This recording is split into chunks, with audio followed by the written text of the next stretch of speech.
Dawn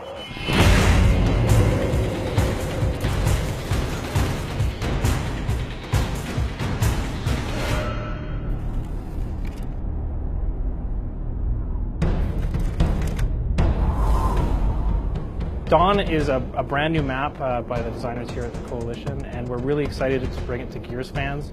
It's a really fantastically rich map. It has all sorts of qualities to it that all layer over top of each other. It's got great support fights, it's got great key fights. Dawn really embodies a high-risk, high-reward philosophy. Players can fight for the bar fight on the one-hand side of the map, and that's going to have a view over a lot of the map. So once you win it, you can hold it and you can use it to your advantage. But the cover on the other side of it is linked in such a way that players that have great movement can actually get by while only exposing themselves a little bit to the target that's above them. The drop shot, the kind of most powerful signature weapon on the map, is down in that hole, so that means that interplay between the two really creates a really tense dynamic. So it kind of creates this almost Thunderdome aspect of the middle of the map, right? You really have to both time your entry into it as well as be able to fight your way out to exert a lot of map control.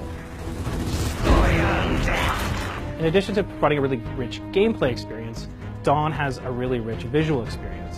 It's set in this mountain pass where the outsiders have found this old giant cog mining facility and they've retrofitted it with a living space. They're really trying to reclaim by finding a place sheltered from the winds as well as any other threats that might come their way.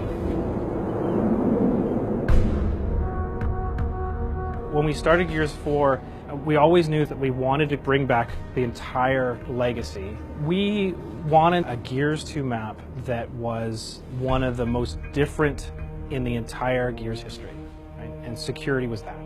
Gears 2 maps are some of the hardest to bring forward to Gears 4.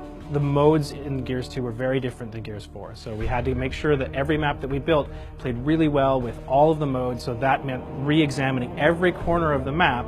We wanted every fan to come back and really recognize this map and see it updated and modernized. One of the things that we changed is these laser fences. So there's switches within the map that turn laser fences on and off. Controlled by the players and timed properly, they can lead to really interesting and deep strategies. And they lock down areas of the map so that there are little fights within the bigger fights. We've changed the mechanics of the security fences for different modes. And for the classic modes like Execution and TDM, it'll be pretty much the same as it was inside Gears 2. However, for Horde and for Escalation and for King of the Hill, we've made tweaks so that it plays really well in each of those modes.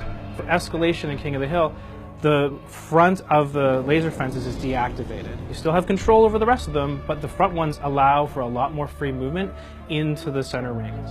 For Horde, we've inverted the whole idea of the laser fences. What that means is that when you're being attacked, you have control when they go on instead of being able to control when they go off.